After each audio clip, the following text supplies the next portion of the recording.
Bueno, continuemos con lo que son las matrices de rotación.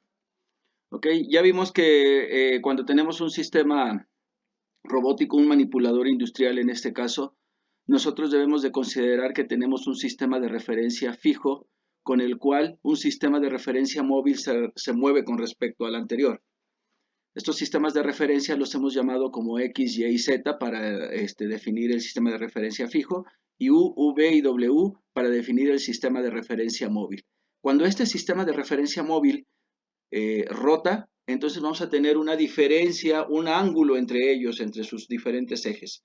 ¿Ok?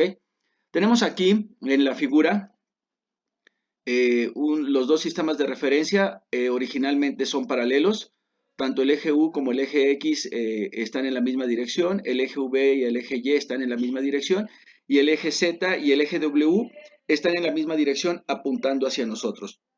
Si existiera en este caso una rotación en el eje W de tal manera que el sistema de referencia móvil se mueva, nosotros vamos a tener un ángulo entre los vectores U y X y el vector V y Y.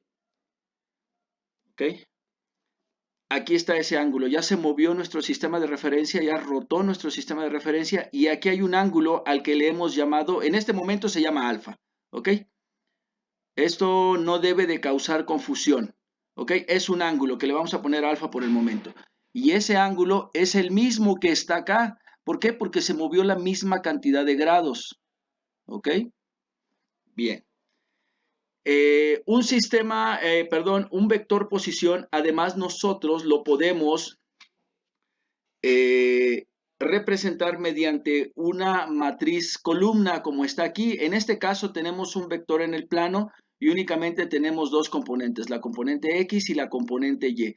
Cuando originalmente estaban los dos sistemas de referencia paralelos, nosotros podemos tener una posición que al ser rotado esta posición va a cambiar. ¿Cuánto va a cambiar con respecto al sistema de referencia fijo? Bueno, pues lo que haya rotado multiplicado por la posición que tiene con respecto al sistema de referencia móvil, que en realidad esa no va a cambiar con respecto a esta.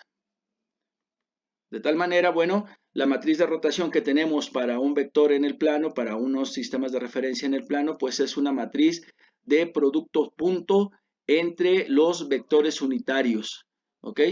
El vector unitario IX multiplicado por el vector unitario U, el IX multiplicado por el vector unitario JV, el vector unitario JY multiplicado por el vector unitario IU, el vector unitario JY multiplicado por el vector unitario JV, ¿ok? Hay que recordar que el producto punto de dos vectores pues es igual al producto de sus magnitudes multiplicado por el coseno del ángulo que los separa. Y el ángulo que los separa en este caso es alfa. ¿Cuál es la magnitud de los vectores unitarios? 1. Los vectores unitarios tienen esa característica, que su magnitud es 1. 1 multiplicado por 1 por el coseno del ángulo que los separa, pues va a ser igual al coseno del ángulo que los separa. ¿Ok? Aquí está. En este otro caso, vean cómo cambia. Dices, pero el coseno no era el coseno, ¿por qué el menos seno? Bueno, porque el vector unitario IX y el vector unitario JV no lo separa un vector alfa. ¿Ok? Se le queda al estudiante de tarea qué vector es el que separa a estos dos vectores unitarios. ¿Ok?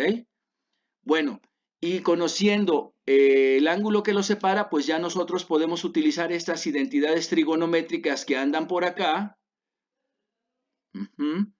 que nos darán como resultado estos senos y estos cosenos que tenemos en esta matriz de rotación. En el caso de la matriz de rotación en tres dimensiones, pues nuevamente tenemos un vector P, ¿sí? Tenemos un vector posición que cuando los sistemas de referencia están paralelos entre sí, el vector P, X, Y, Z y el vector P, V, W, pues es lo mismo, son lo mismo, valen lo mismo, sus componentes valen lo mismo. Pero si uno de estos sistemas rota, entonces ya no va a valer lo mismo ese vector con respecto al otro sistema de referencia. Veamos. Entonces, la manera de representar una rotación pues va a ser esta, ¿no? La posición de un vector con respecto al sistema de referencia fijo va a ser igual a la matriz de rotación si es que alguno de los ejes rotó multiplicado por la posición que tiene el vector en el sistema de referencia móvil. Y esta rotación va a ser igual, aquí hay algo mal porque está incompleta esta ecuación. Esto solo es la matriz de rotación, acá faltaría multiplicarlo por la matriz vector PVW, ¿ok? Aquí faltaría eso. Entonces, habría que ver qué rotación hubo, en qué eje hubo la rotación para poder encontrar los valores para cada uno de estos productos, ¿ok? En el caso de que la rotación fuera, por ejemplo, en X, aquí está, tenemos una rotación en X, ¿cuántos grados? Alfa grados. ¿Ok? Entonces, si rota alfa grados, quiere decir que U, el vector unitario U y el vector unitario X se mantienen paralelos. ¿Qué ángulo separa a esos dos vectores unitarios? 0. Y el coseno de 0 es 1. Entonces, el producto de multiplicar IU por IX va a ser igual a 1 por el coseno de 0. 1 por 1, 1. El coseno de 0 también es 1. Entonces nos va a dar 1. Y es el 1 que nosotros vemos en esta esquina, donde se realiza el producto de los vectores unitarios I en X y U. ¿Ok?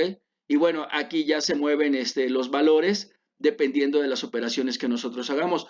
Nuevamente, se le deja al estudiante encontrar estos valores a partir de los productos puntos de vectores unitarios utilizando las identidades trigonométricas vistas en una diapositiva anterior. Lo mismo sucede con si nosotros tenemos una rotación en el eje Y, aquí tenemos una rotación en el eje Y al que se le ha llamado phi, ¿ok? Y entonces, los dos ejes que permanecen paralelos, vean acá estos ya no se mantienen paralelos, pero el eje V y el eje Y sí se mantienen paralelos, lo que hace que JV se multiplique por el vector JY, y entonces el ángulo que los separa, aquí se ve, es 0, el coseno de 0 es 1, multiplicado por las magnitudes que también es 1, pues nos va a dar 1, ¿ok? Y la rotación en el eje Z, aquí está el eje Z, al rotarse el eje Z, tanto el eje Z como el eje W se mantienen paralelos, y entonces los vectores KZ multiplicado por KW mantienen un ángulo igual a 0. Entonces, 1 por 1, que son sus magnitudes, multiplicado por el coseno de 0, que es 1, nos dará también 1. Por esa razón hay un 1 aquí. Y los demás valores se encuentran a partir de desarrollar el producto punto de los vectores que aquí se encuentran. ¿Por qué da 0 acá? ¿Por qué da 0?